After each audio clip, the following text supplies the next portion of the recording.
Very good afternoon, children. This is L.K. Tripathi, your SST teacher from Lakshmi Prasad Memorial Public School, Gola Bazar. Dear students, today we have a new video related to the colonization of the Indian subcontinent. British imposed their power over the country and established their rule in the entire part. Let's get started. The rulers of the independent kingdoms that emerged after the fall of the Mughal Empire wanted to promote their own interests. After the decline of Mughal power, the regional rulers, provincial rulers, wished to establish their own power in their regions. For that, they created their interests in the country, in all part of the country. They gradually isolated themselves from one another. धीरे धीरे एक दूसरे से जो है अलग होते गए. These conflicts encouraged the external forces to take advantage of the situation and establish their rule in India. The separation or the disintegration of the internal strength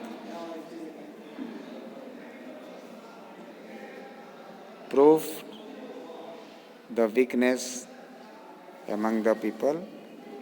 As a result, the external forces, those who came from outside the country, took advantage of the situation and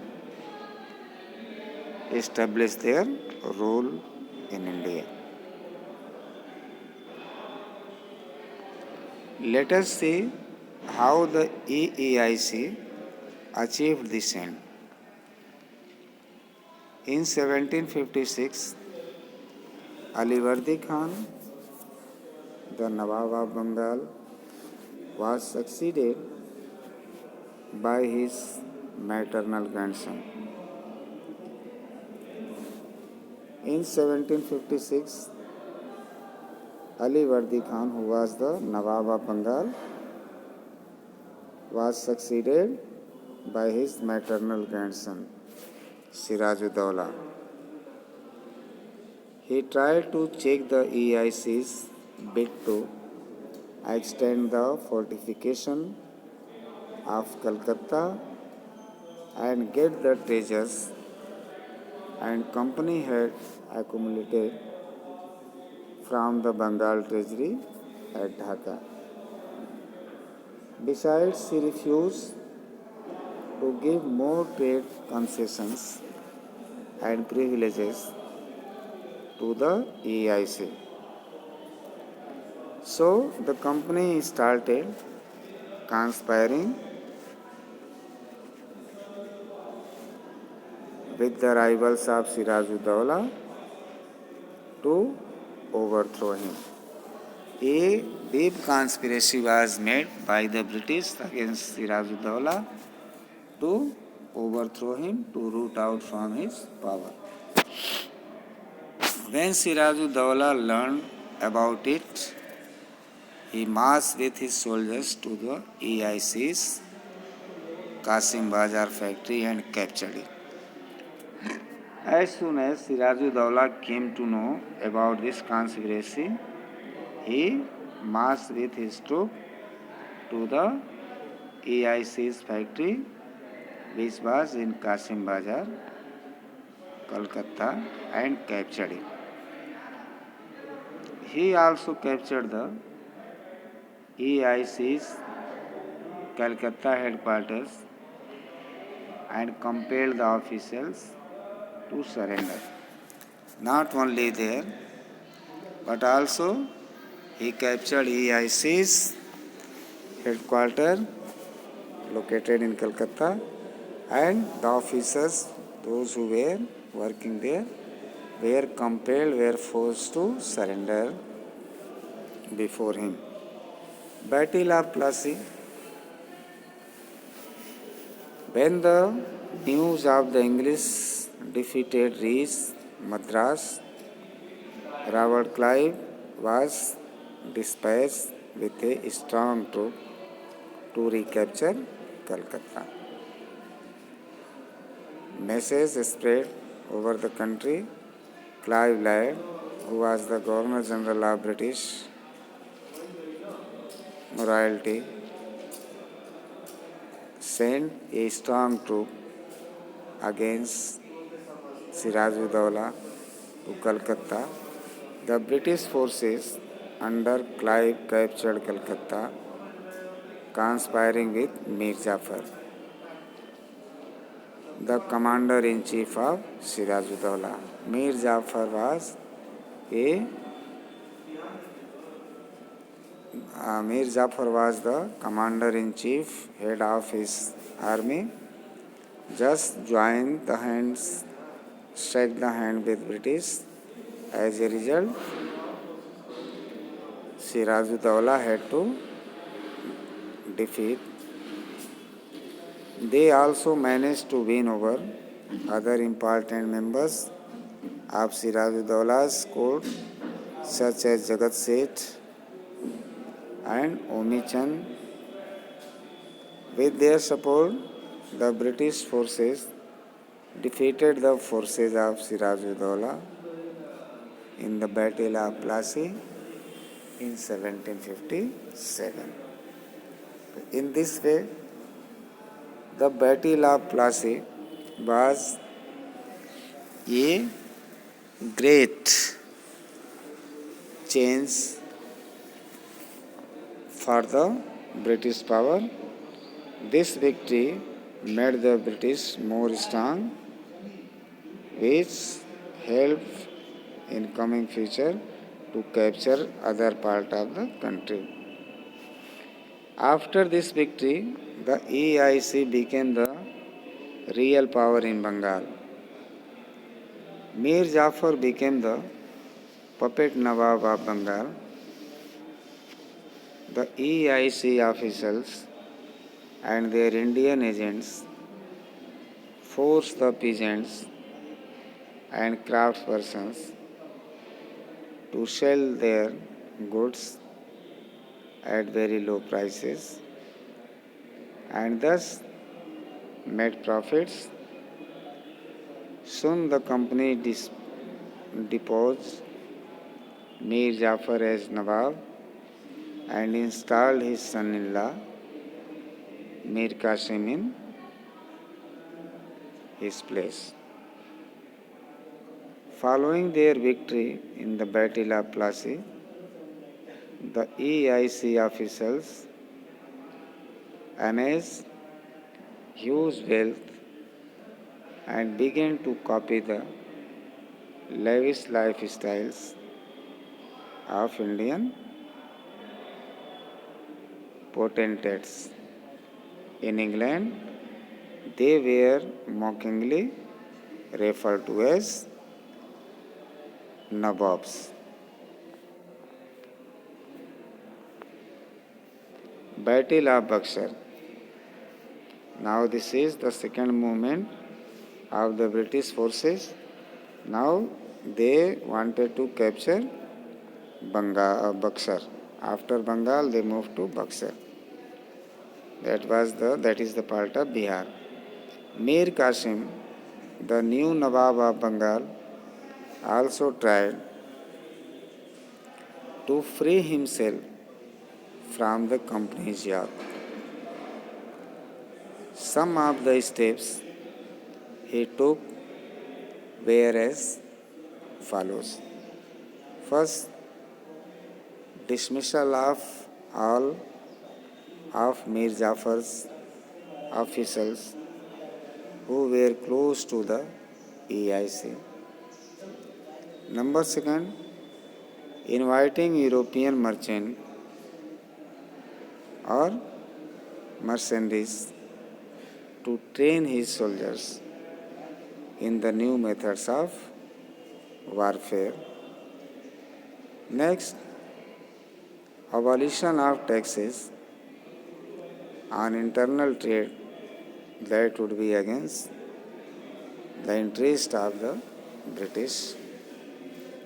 Next, checking the misuse of trade privileges enjoyed by the British.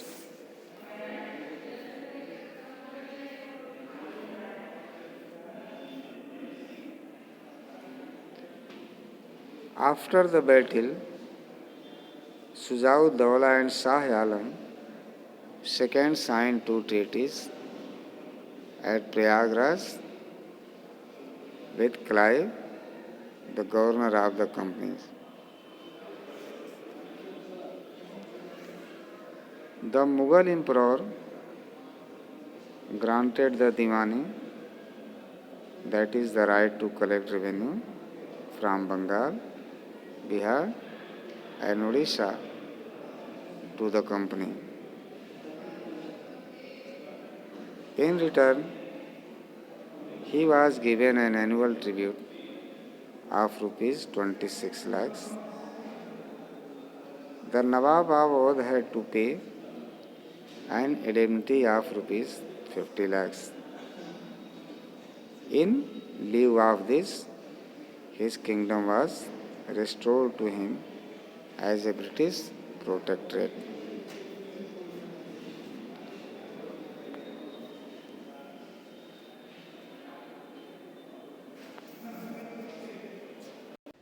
This is the study of the box.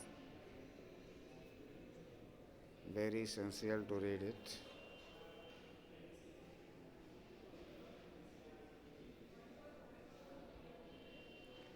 Carnatic Wars. This is important portion of the history. This must be known by you. What was Carnatic Wars? Between 1744 and 1763, a series of three wars were fought between the EIC and the French East India Company. Before the British, French had also come to India to trade here. These wars, known as the Carnatic Wars, reflected the diplomatic and military struggle between the French East India Company and the English East India Company.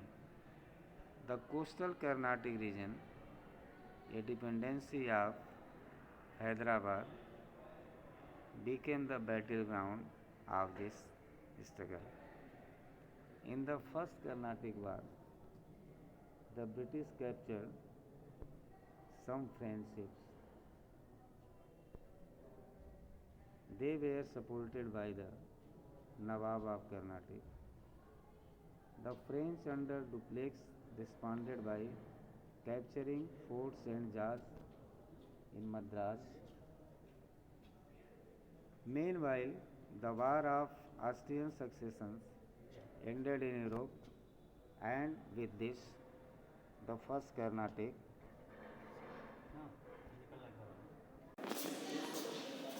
Madras was returned to the British in exchange for the French fortress of Louisbourg in North America,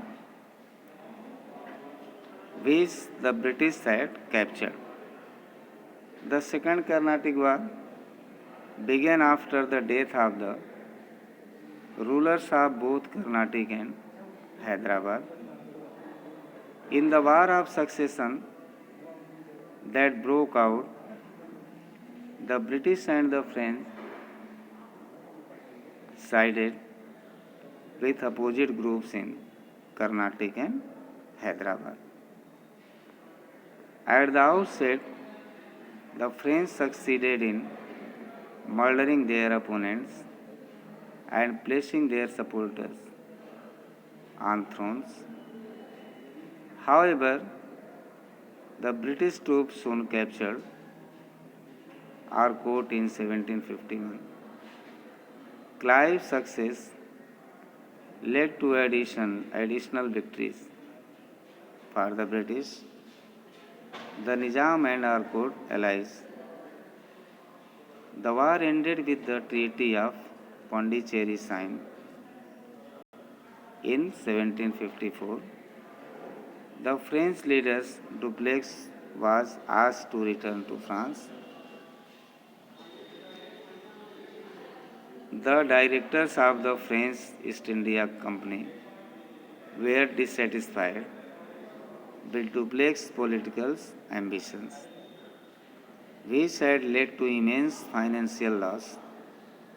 In 1754, Charles Goderu replaced Dupleix. The outbreak of the Seven Years' War in Europe in 1756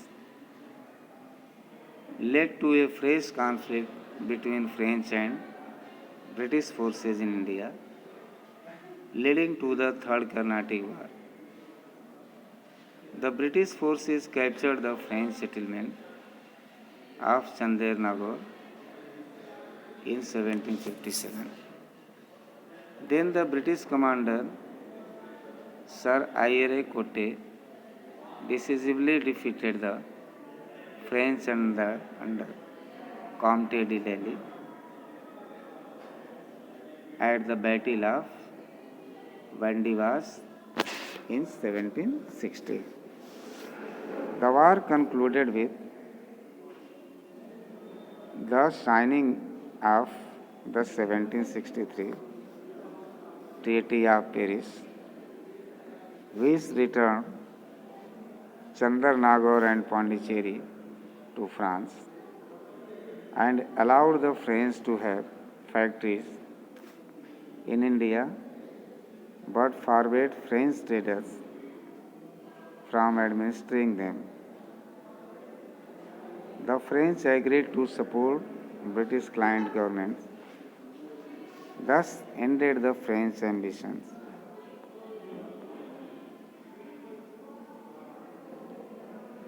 of an Indian empire and making the British the dominant foreign power in India. First Anglo-Mysore War, Second Anglo-Mysore War, Third Anglo-Mysore War, Fourth Anglo-Mysore War. These four Anglo-Mysore wars were fought between British and Hyder Ali, also against his son Tipu Sultan. About these wars, we have to study in the next video in coming time. What was the result of these wars? All these things we shall watch in coming time. Till then, thank you.